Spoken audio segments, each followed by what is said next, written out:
Hello and welcome to my channel. This is Lisa with Lisa's Faith and Budget Planning channel. I'm excited to be here today. I'm excited to be here with you, getting into closing out my Paycheck 1 and setting up Paycheck 2. We're going to see all the expenses that were charged and paid for from the checking account to the credit card, because everything goes on the credit card and then I just pay it off every week in my weekly check-in. And here I come back paycheck to paycheck to show you what the numbers look like just in a small, simple format on this page. I am keeping up with my monthly. I don't show this very often, but I'm going to start showing it a little bit more often since we're closing out Paycheck 1. Everything I write in here, the order I write it in is definitely the order it comes out in the bank account and how it affects my checking account. I've already made note of what my husband's paycheck is. I did not make a note how much more it was, so let's quickly do that. I budgeted $14.12 and we got $14.15.42. You budget low for your income and budget high for your expenses. That way you can kind of meet in the middle and it doesn't cause you to have not enough money to cover all your expenses. So that's how I do operate mine.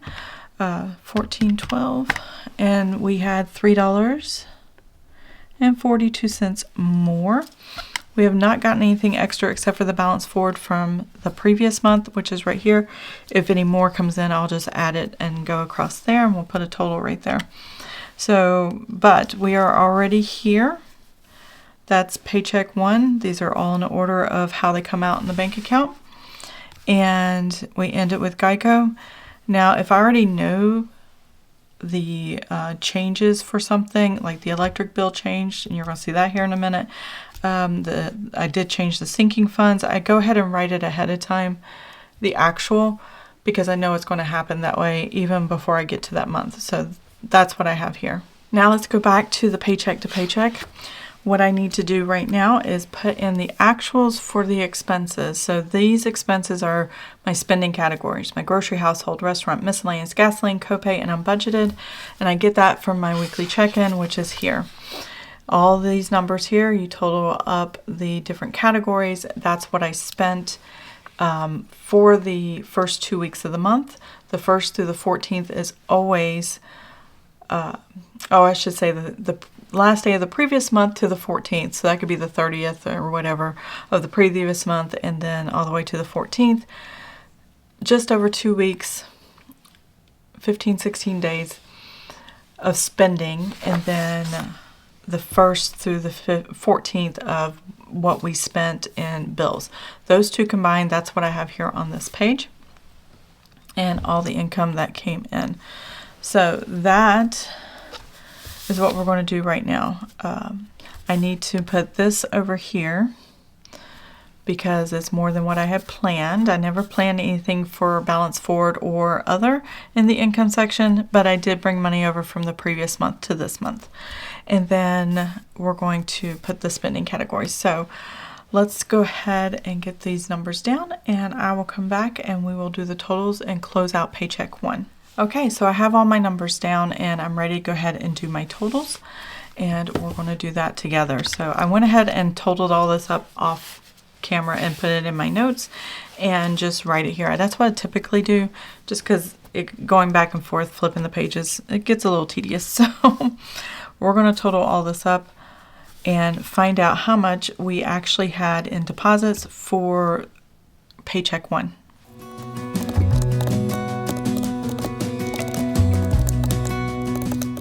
All right, our total for this paycheck period, which is 80% of our total income that comes in for the month. It's always on by the end of the first month and the first of the current month. All that money comes in all at once, and it's just a whirlwind. So it's crazy. But this is how the income flows in our household. So 80% of our income comes up front, and we had $6,742.43 total. Now, I don't normally do this. I usually just draw lines through it, but I'm curious to see how this is looking. So we had $1.08 more here in military retirement. They were still fine-tuning the adjustments for the cost of living for the new year. This is probably going to be the permanent number going forward, but if there's any adjustments going forward, I'll make note of it here. The VA disability did not change at all.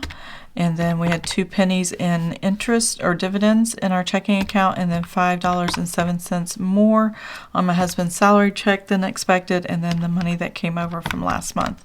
So that was a good amount here, $67.20 for the balance. So now we are going to look at the actual columns here and see how much we actually spent in our spending categories and actually spent in our bills. So the water did go down significantly than expected. Our average is about $35. We did have a leak, and a few months there we were paying $88 because of this leak. And then it finally evened out after they fixed the leak, and now that that's taken care of, we're getting back into normal range. I don't know what I was thinking. The bill says 53 cents. I wrote 33 cents. It was a writing error, because if you look at my monthly budget, it says 53 cents. So I wrote the wrong number down, so that's why that went up. Not because the bill changed, because of human error, and that is okay. So we're going to total up these actuals and come up with a number here.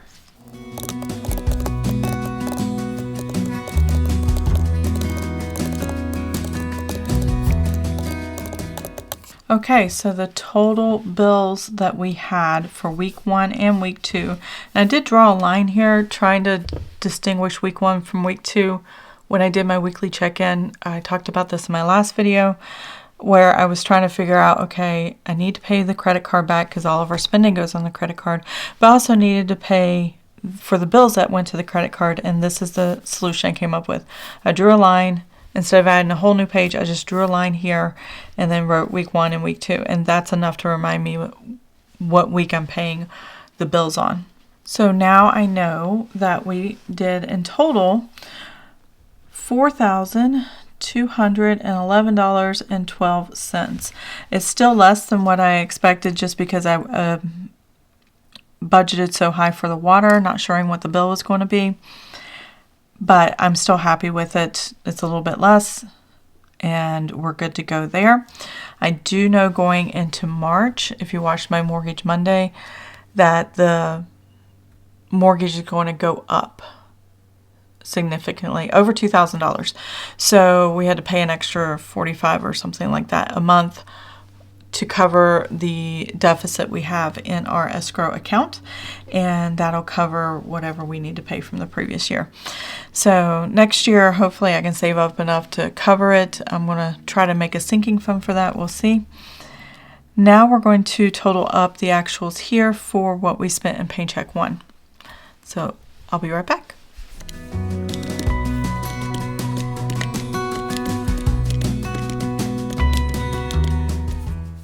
All right, so we spent $1,037.35 in our spending categories, which is definitely less than what I had planned, which is nice. That gave us a little extra cushion. We have $137.65 left over with these categories combined together. So I do know I went over in restaurants by $5.71. That's not a lot, and I was way less in other areas like copay. I didn't even use it all, so that covered that. And when I balance everything forward, it'll be fine. It'll be covered. So the actual balance forward, and what I'm doing is I'm taking the number of what's left over from Paycheck 1 that's sitting in the bank account in cash in my checking account. Before the deposit hits for Paycheck 2, what does that number look like? And this is what the number looks like. We're going to take the $6,742.43 that we actually got, subtract the $4,211.12 that came out in bills, and then the $37.35, and that gives me an actual balance forward. I'm going to angle this just for a second so I can write it. $1,493.96. So that is the actual balance forward going into Paycheck 2. This was cash sitting in the checking account the night before the new deposit hit. And that's good. So everything that I expected to come out did come out. A little bit of fluctuation in the changes, but it was in our favor and we still stayed within budget, under budget for a lot of this. So normally I have $1,000 or $1,100 to balance forward, which is where I want it, but I had significantly more than that, and I'm very happy to see that number. So we're going to go ahead and flip this over, and I'm going to write this balance forward number here at the top. Not only is it the budget, but it is the actual $1,493.96.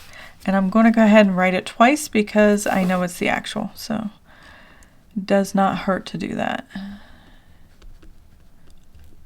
And then I'm just going to check mark that.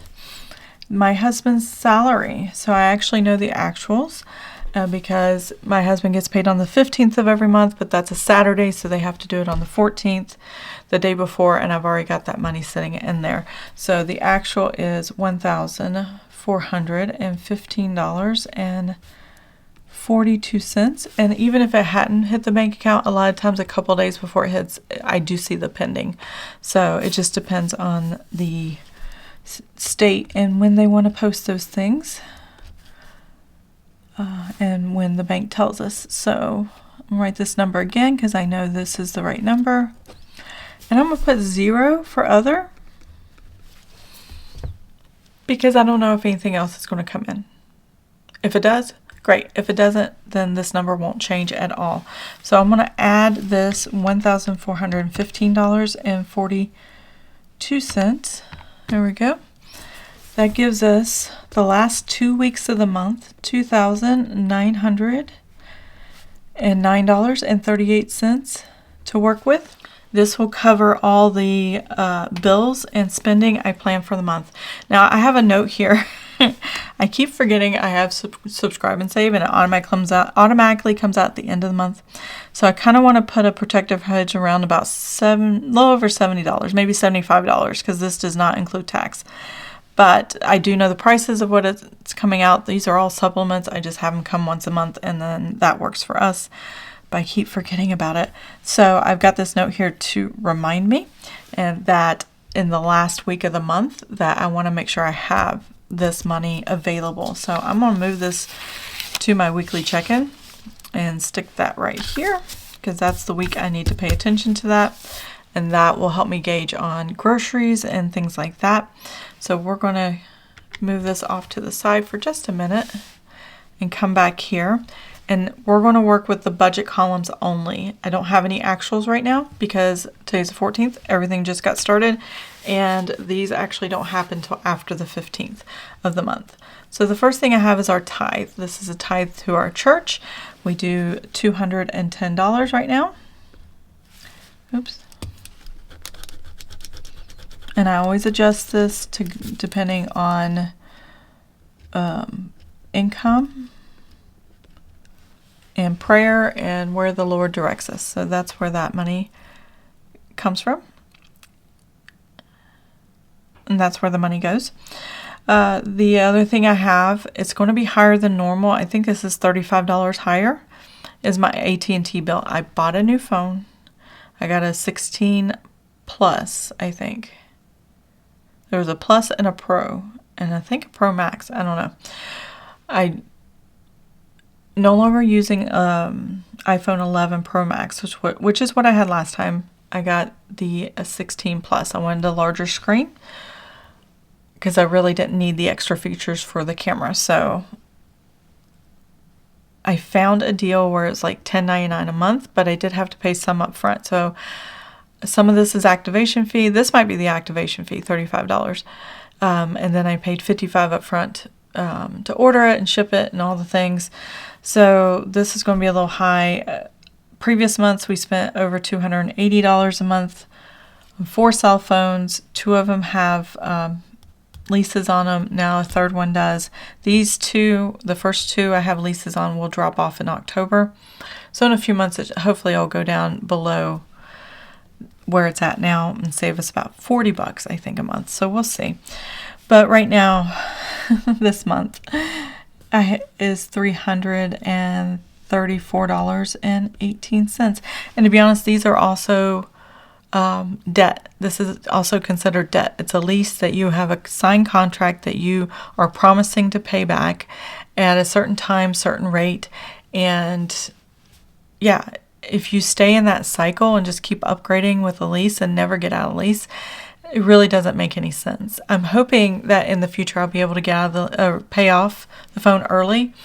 I have my other phone for 5 years. This one I just got, so I'm hoping to have this one for quite a while. And if I can pay off the lease early, that would be better.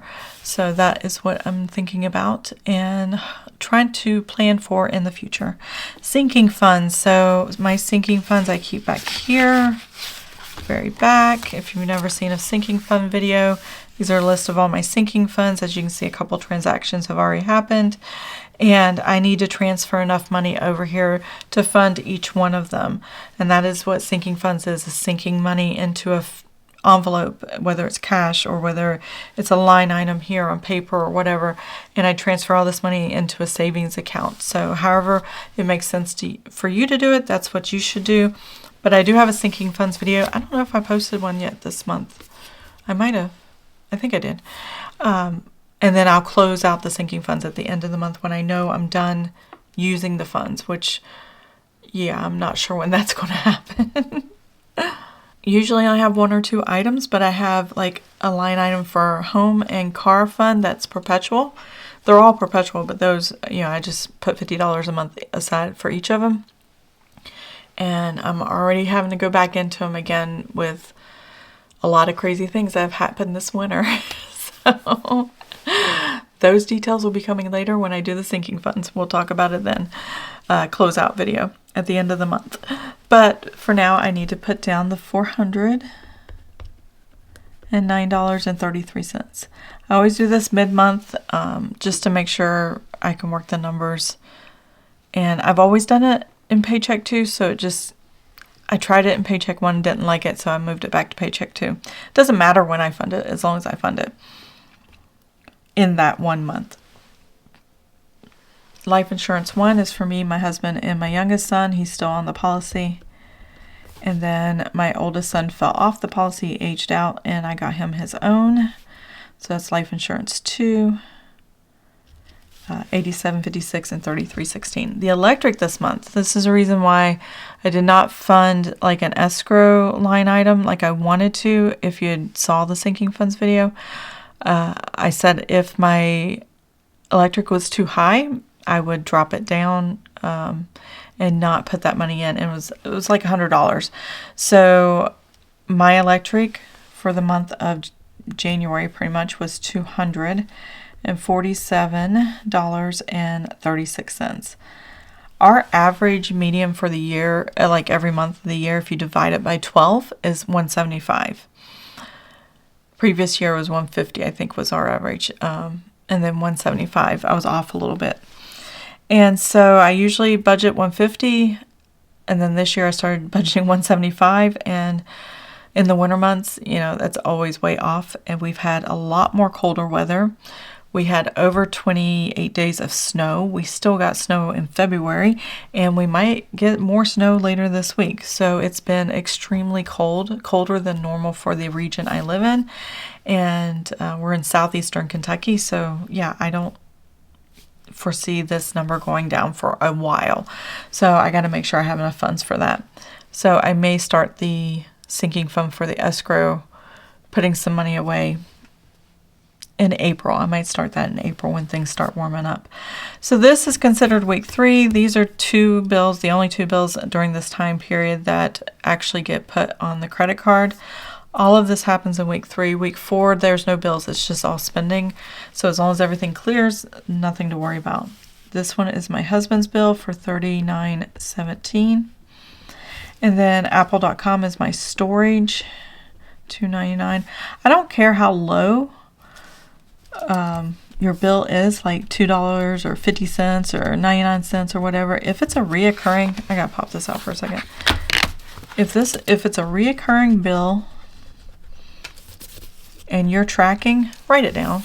If it's 99 cents or if it's $3 or whatever it is, no matter how small it is, because that can throw you off and you can feel like you never get a handle on your budget because the numbers are never adding up correctly. So if you're doing the detail like to the penny, you got to track every penny, including the small numbers. Vivint is our home security system. This is for the monitoring service and the cell signals that go to the monitoring service for the actual panel and stuff. So it's $65.82. Now, my expenses for my spending categories, these are the variable expenses. It's what's left over from the previous month, or I'm sorry, the previous paycheck period and to the end of the month. So whatever I had left over after spending and after I made my plan for my budget, here for the entire month I budgeted $2,350, and by the time I get halfway through it, I always divide that in half. That's per week, but if you divide that in half, that's what paycheck 2 is. So, and if there's more than that from the previous paycheck period, then that's the total I put here. So I just carry everything forward. So I had $787.69 left over for spending categories. And if you look at my weekly check-in, that was my ending balance. So these ending balances start paycheck 2, and they'll go through the next 2 weeks. So that's where I'm getting these numbers from. Next, I have restaurants. We have $194.29, miscellaneous $102.46, and then gasoline we have $153.21. I still have the $75 of copay, and I never budget anything for unbudgeted. That's to use the buffer, the checking account. So we are going to total up our different budgeting columns. So we already know what the budget is for how much income we have. We need to make sure what we've budgeted for the spending categories, that they are less than this. That's what we need to make sure we have. So what I'm going to do right now is go ahead and total these numbers in this column and this column, and we'll come back and do the math together on did I stay under budget for paycheck 2 planned budgeting. That's what we're trying to do here.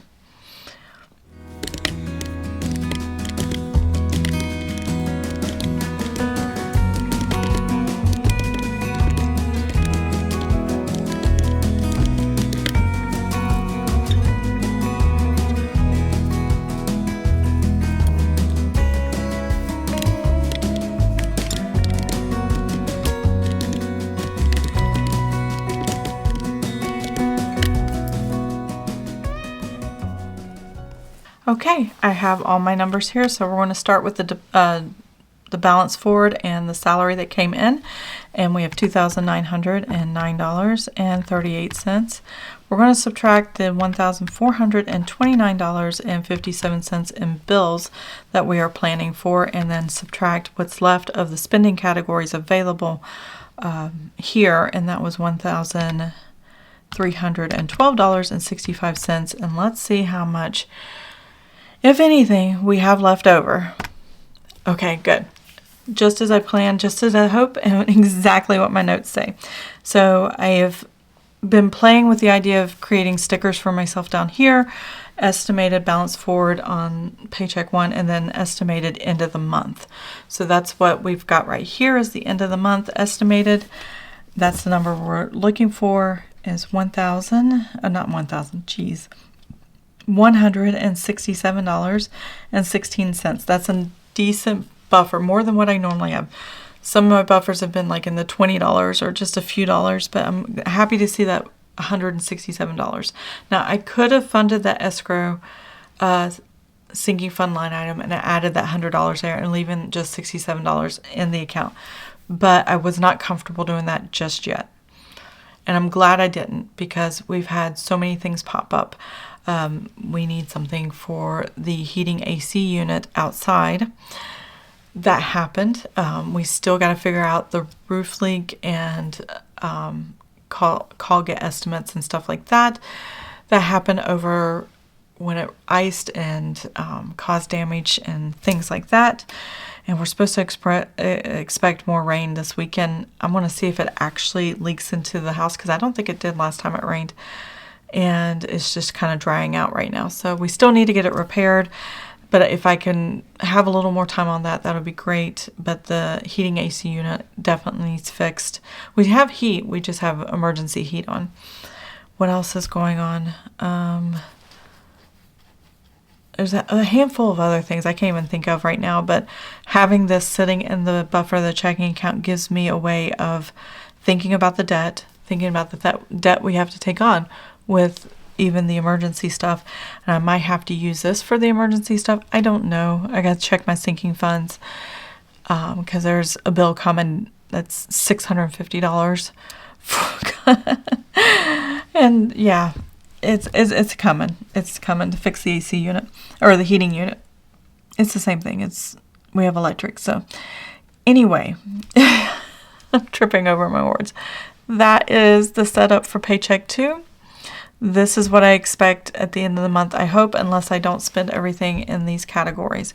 So if I can keep that to a minimum like I have been January and February, then let's see how that turns out. I hope there's a little extra that we can figure things out with the new debt that's coming on. So yeah. Speaking of debt, I did do a debt tracker. If you don't watch my weekly check-ins, I'll show you my debt tracker. If you do, you saw it. Now that I have mentioned of the heating AC unit where we're running the heat, the electric, that it basically what it needs is a fan replacement, and then we have to discover if the shaft to the motor, if any of that got damaged after we replace the fan. $650 to get the fan and replace and have labor and all that stuff. We just did our lawnmower. If you saw my weekly check-in, I talked about a mini debt confession at the end of that video. It's about this lawnmower. It was $417.17. My husband hit a few stumps with the riding lawnmower, and it's a big, when we bought it, it was over $6,000, so it's a big riding lawnmower. And we have about 2 acres on our property, and so that's how we cut grass. And yeah, he never had a riding lawnmower before, so yeah, hit a few stumps, and the terrain is like goes downhill and stuff like that. So it's very hilly where we live, and not a lot of flat land at all. And so yeah, it needed some repairs. So that's what we did. Half of that was the regular maintenance thing that they repair, and then the lawnmower, the blades that needed to be replaced. And now I'm going to have to add $650 when that gets charged. If I charge it to the credit card, and that number is going to change. I'm going to put a question mark, erasable pen, so I can just change it.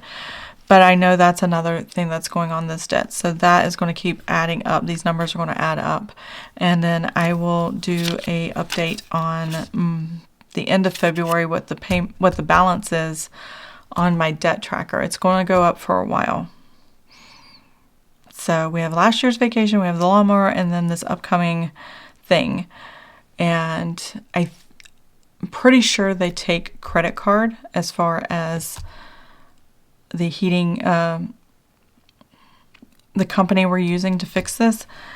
But I think there's a little bit of a fee on top of this that I'm going to have to pay to use the credit card. If I write a check, it'll be this. But if not, so I have decisions to make.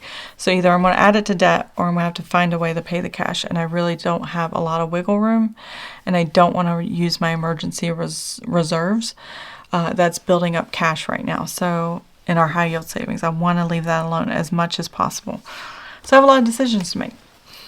And not sure how it's going to end up. So this is my Paycheck 1 closeout, my Paycheck 2 setup. I do have a buffer in the checking account. We have a lot of things happening all at once this month, and it seems like it's never going to end.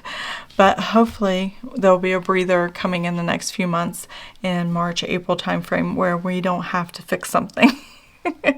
Maybe this summer we won't have to fix something. I don't know. We'll see. So I hope you enjoyed the video. If you did, please give it a thumbs up. If you want to see more of my videos, please subscribe to the channel, and I will see you guys next time. Have an amazing and blessed day. Bye.